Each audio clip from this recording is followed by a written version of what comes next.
Salut, bienvenue. Alors ce matin j'ai eu envie de partager quelques réactions.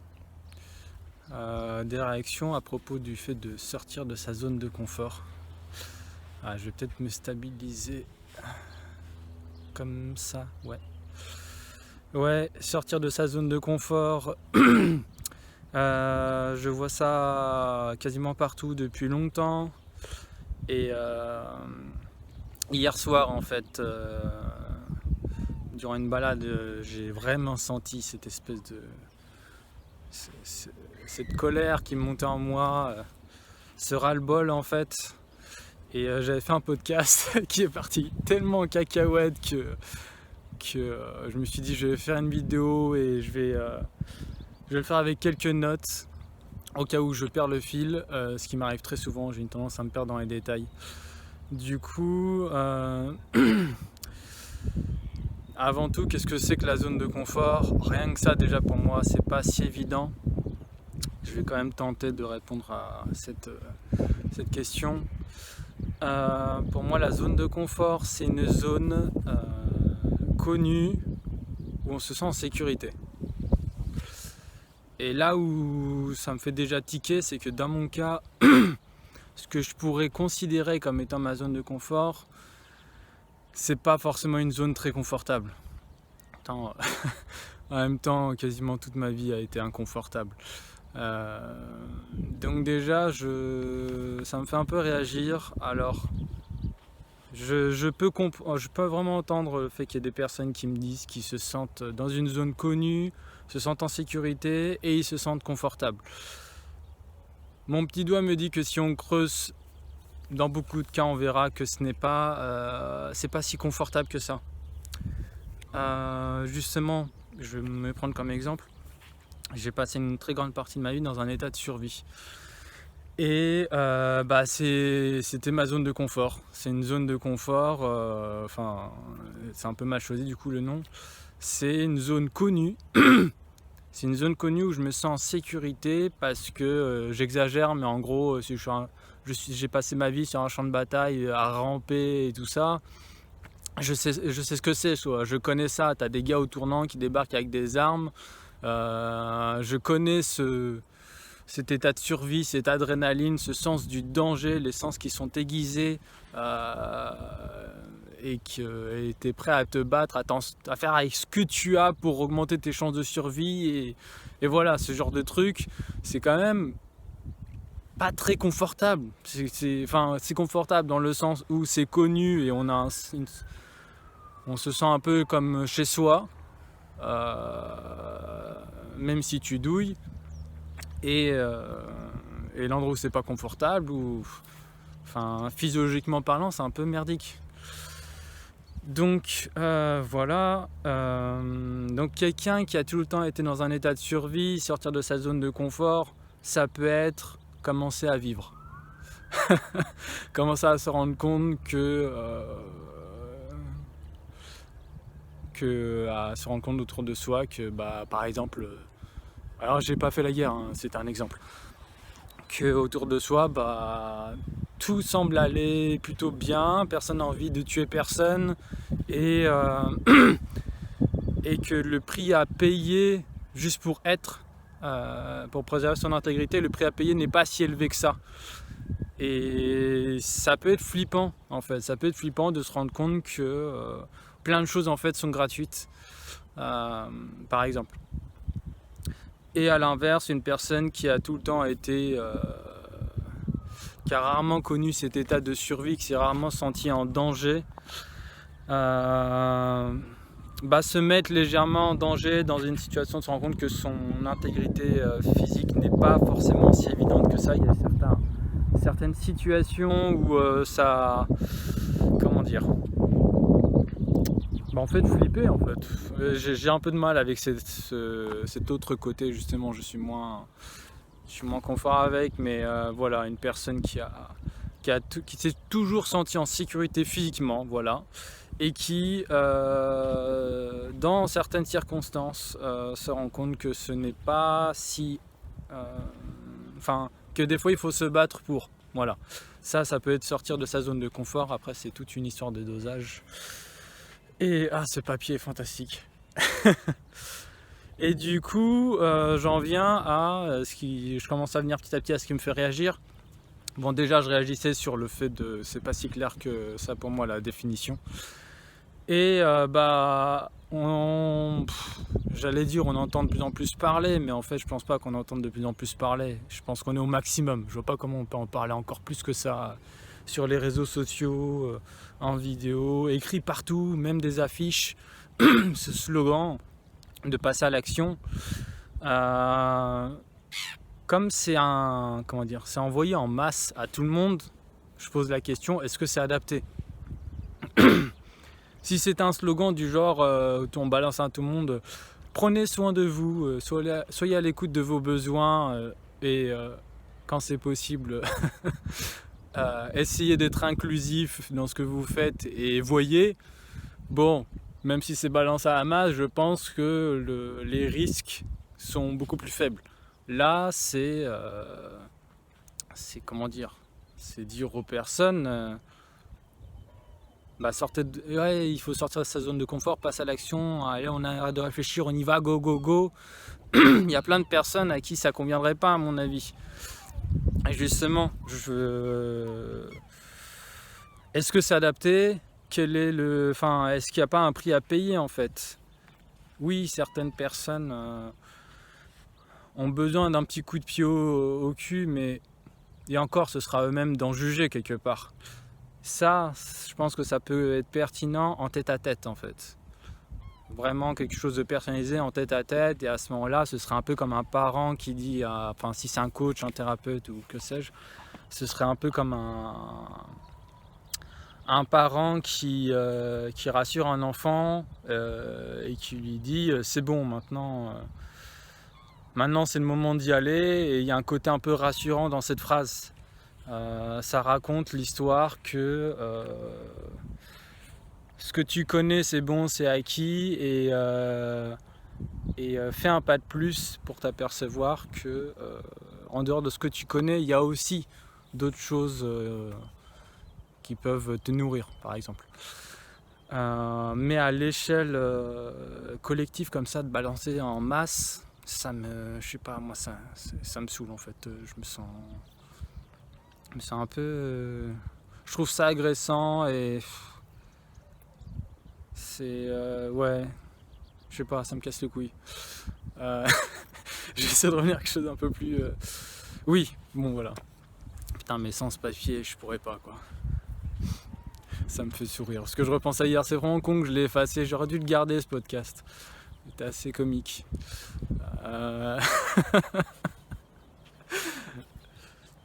Donc, pour parler de moi, je vais éviter les on. Quand je vois la vidéo de quelqu'un qui fait tout le temps on, ça me saoule. Alors je vais essayer moi de rester à je justement, et ça fait une belle transition sur l'oubli de soi. Dans mon cas, j'ai passé ma vie à être assez bourrin avec moi-même. C'est une façon de ne pas s'aimer, qui peut être au fond une façon de s'aimer, mais je ne vais pas rentrer là-dedans. Et je me déplace un peu parce qu'il y a des gens qui arrivent. Comment dire ? Ce truc de balancer tout le temps, sortir de sa zone de confort, souvent c'est pour réussir à atteindre un objectif, performer, obtenir un résultat. Et c'est censé aider les personnes qui se sentent paralysées, qui ont du mal à passer à l'action, ou qui ne savent pas pourquoi passer à l'action, et du coup on leur martèle ça pour qu'ils passent à l'action, et qu'après coup ils se rendent compte que ah oui c'était génial, sauf que c'est pas toujours génial. Bon, ça c'est une autre histoire. Et du coup, moi j'ai passé une grande partie de ma vie à m'oublier, à faire passer le résultat avant moi-même. Quand je dis moi-même, c'est mes besoins. J'étais peu en contact avec mes émotions, donc forcément peu en contact avec mes besoins. Et je vais pas faire une liste, mais juste pour illustrer comme ça, truc complètement débile, hein. Je suis ado, je grimpais un arbre. je veux sauter de l'arbre, j'évalue, j'ai un assez bon instinct, donc instantanément, enfin pas besoin d'être un génie, je vois bien que c'est trop haut, que je vais me faire mal si je saute. Bah je le fais quand même, je cherche des limites comme ça, je le fais quand même, mais du coup, je me dis ouais, je me démerderai, je verrai, bah non, je me pète le bas du dos quoi. Enfin, je me suis pas cassé le bas du dos, mais je me suis bien tassé et tout. Truc complètement con, ou sinon, putain, c'était n'importe quoi. Genre, je suis en randonnée avec mes potes, on plante notre tente. Tout a poussé le bouchon plus loin, justement en zone de confort et tout. Ça devient complètement confus. Ouais, voilà, je passe l'après-midi, j'avais 17, 18, ouais, 16, 17 ans, un truc comme ça. Je passe l'après-midi à faire des exercices de pleine conscience et tout. Alors, à ce temps-là, je nommais rien du tout, hein. C'est maintenant que je donne le nom. Et du coup, dans l'élan, je continue à pousser le bouchon et au lieu de dormir dans ma tente, dans mon sac de couchage, confortablement, je décide de pousser le bouchon et je décide de dormir dehors. Et il commence à pleuvoir. Donc je suis dans mon sac de couchage dehors, il pleut. Et je décide de rester parce que monsieur a décidé d'être heureux quoi qu'il arrive et de pouvoir s'adapter à tout n'importe quoi. Bah justement, on oublie de soi, dans le sens oublier qui je suis en tant qu'être humain limité avec des besoins spécifiques du moment. Et voilà, donc je suis resté jusqu'à, je sais pas, de 21h jusqu'à 7h du mat à essayer. C'était intéressant, mais c'est un peu bourrin quoi. Je veux dire, bon, c'était pas très dangereux ça. Ou ce dernier exemple là, je suis au lycée. Tellement con. Au 4e étage, donc au lycée, les fenêtres, je pense que tous les lycées avaient à peu près la même chose, c'est des fenêtres qui sont coulissantes et qui sont hautes. C'est pas une fenêtre qu'on ouvre comme ça et qu'il faut juste faire un pas. Donc en gros, ce que je faisais pendant un temps, c'est que quand on perchait des balles, j'allais au 4e étage, donc c'était le dernier étage du lycée, je sortais par cette fenêtre haute, et ensuite il y avait c'est des fenêtres, mais c'est un lycée en fait. Du coup, quand tu sors par la fenêtre, t'as juste une mini marche. Et du coup, c'est chaud quoi. T'arrives sur un mini marche et c'est au 4e étage. Et du coup, je sortais de là et ensuite je faisais un petit bond pour arriver sur un autre toit et enlever pour récupérer la balle. Et du coup, après, je revenais et à chaque fois que je le faisais, je regardais en bas, j'avais pas le temps de me dire quoi que ce soit, mais j'étais dans une concentration quasi absolue pour bien faire la part des choses et savoir que je mets mon pied ici, c'est ok, je le mets là, c'est fini. Et enfin bref, voilà, ça c'était... Je voulais prendre des cas un petit peu extrêmes, alors pour certains ça ne sera pas, pour moi ça l'était. Aujourd'hui je trouve ça complètement débile. Je suis content d'avoir fait, mais je recommencerai pas. Bon, j'en ai plein d'autres, des exemples débiles comme ça, je pense que c'est bon. Donc cet exemple d'oubli de soi en fait, c'est-à-dire que je me mettais en danger. C'était pas vraiment du courage, c'était de la témérité. Peut-être que je ferai une petite vidéo rapidement à l'occasion, la différence entre courageux et téméraire. Quoique, je sais pas, parce qu'en 2 clics on peut trouver ça sur internet. Donc,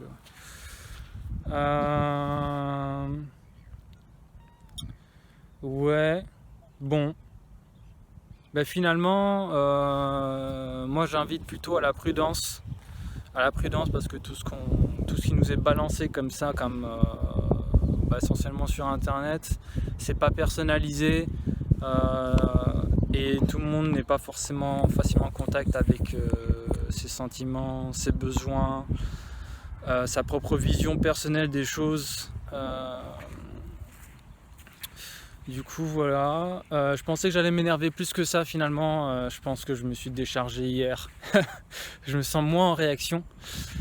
Et pour terminer cette vidéo,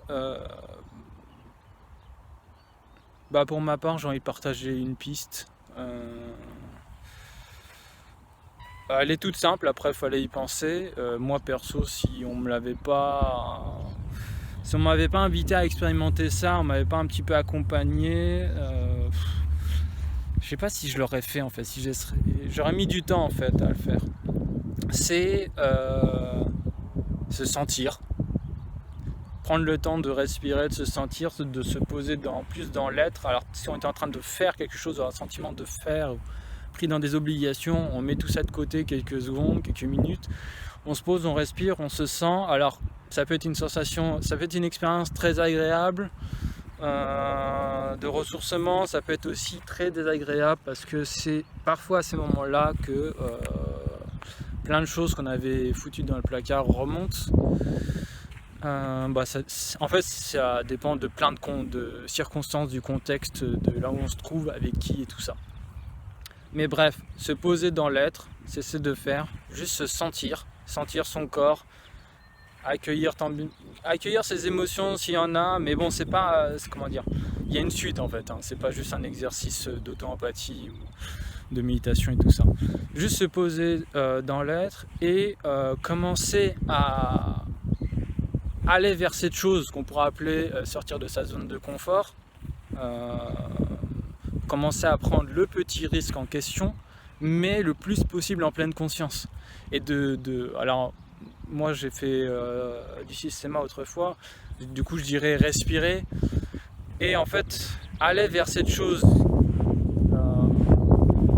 que l'on désire, que l'on souhaite et ou qu'on a peur, sans se lâcher. Sans se lâcher et prendre le temps d'y aller à son propre rythme. Et y aller à son propre rythme, comment dire, ça demande en fait, ça je me répète en fait, de se sentir, d'y aller progressivement et de jamais se lâcher et comment dire, rester la priorité. Le moi reste la priorité. Je ne vais pas et je vais tout faire, façon de parler, pour ne pas à un moment donné tomber dans cette forme de dissociation qu'il peut y avoir par exemple où le résultat est plus important que moi. Au contraire, le plus important c'est soi. Enfin, j'invite à ça. Le plus important c'est soi. Mon intégrité physique et psychique ne sont pas négociables. Et l'expérience n'est pas plus importante que moi. Le plus important c'est moi. Pourquoi je fais ça? Au fond c'est pour moi. Donc je ne me lâche pas, je reste avec moi-même et j'avance pas à pas sans me lâcher. C'est comme si à l'intérieur de moi il y avait un enfant et il y avait aussi des parents et c'est ensemble qu'on y va. C'est ensemble qu'on y va et ça demande un minimum de conscience au moment présent, donc pleine conscience en fait.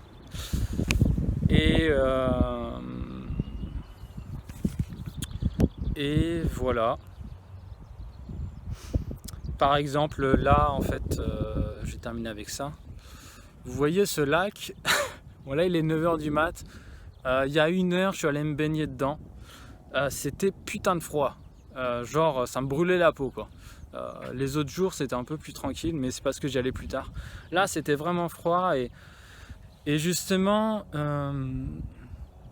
alors je suis loin d'avoir une lucidité et une empathie absolue envers moi-même, mais je m'efforce de rester au plus proche de moi-même, puisque moi j'ai vraiment un passif, genre l'oubli de soi c'était ma spécialité, et j'ai plus envie de me lâcher. Je pense que je commence à avoir un minimum d'estime de moi-même pour ne plus me perdre en fait dans de la performance, dans la recherche d'un objectif, d'un résultat, ce genre de choses, ou faire passer la vérité entre guillemets avant moi-même, ce qui n'a pas de sens quand on peut prendre du recul. Et du coup, dans ce lac-là, au cygne noir, je sais pas si on les voit là. Ah ouais, là normalement vous voyez les... Attends, non, ça c'est des branches. Ils sont où les cygnes? Bon, je le vois là-bas. Bon, c'est pas grave, c'est des cygnes noirs, c'est magnifique. Et du coup, je vais y venir là, j'ai du mal à finir. Et j'ai pas encore l'habitude de regarder l'objectif là, ce petit point noir. Et du coup, des fois, j'arrive et en fait, j'entre dans l'eau, je marche et je ralentis même pas. Et je rentre comme ça, je respire et je sens mon axe et je vis cette intensité et ça va, j'arrive à m'adapter, c'est la bonne dose. Et ça se fait pas sans colère, hein. Il y a souvent une espèce de fureur qui accompagne le tout, parce que c'est assez intense et j'ai envie. Et là aujourd'hui, je suis arrivé, j'ai vraiment pris mon temps. Je me suis rendu compte que je prenais pas mon temps. J'ai pris mon temps en fait et j'ai marché là le long du sable. J'ai marché, je sais pas combien de temps j'ai marché, j'ai trempé mes pieds, je suis ressorti et en fait j'ai rôdé autour jusqu'à ce que je sente que j'ai vraiment envie en entier, sans me sacrifier à gauche ou à droite une partie de mon être. Et quand j'ai eu envie, et c'était pas obligé, hein, j'aurais pu en fait juste tremper mes pieds un petit peu, continuer à rôder autour et faire demi-tour, ça aurait été ok aussi. Et à un moment donné, j'y suis allé, un peu plus sauvagement, mais c'était une sauvagerie entière, j'étais conscient. Il n'y a aucun moment où me semble-t-il du moins, il n'y a aucun moment où en fait j'ai dit ah et puis merde et j'y vais et je verrai ce qui se passe, tu vois, me mettre en otage en fait, mettre en otage mon corps ou être dans une forme de déni de soi, etc. Donc voilà, j'ai voulu illustrer un petit peu ça avec quelques exemples. Donc j'encourage à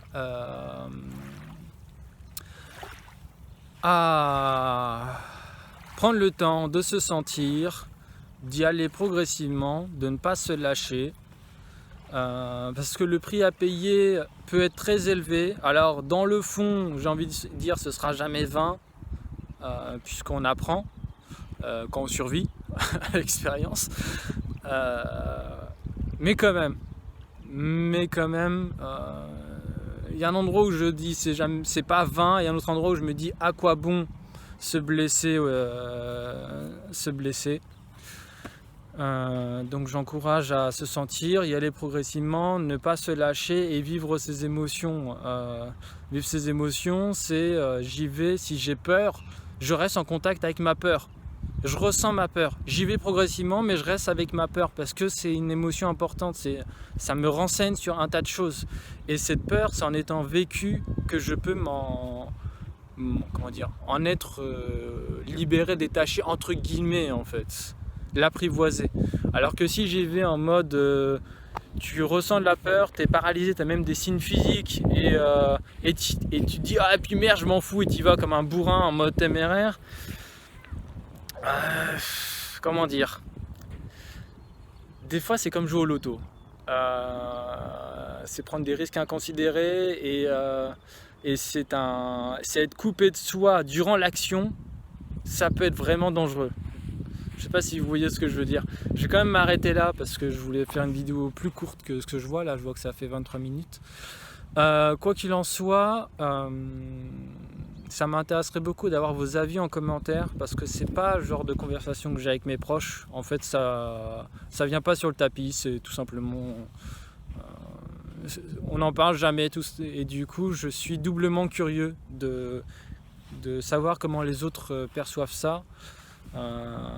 Comment vous le vivez, quel est votre point de vue, et voilà, je serais ravi de vous lire. Ciao.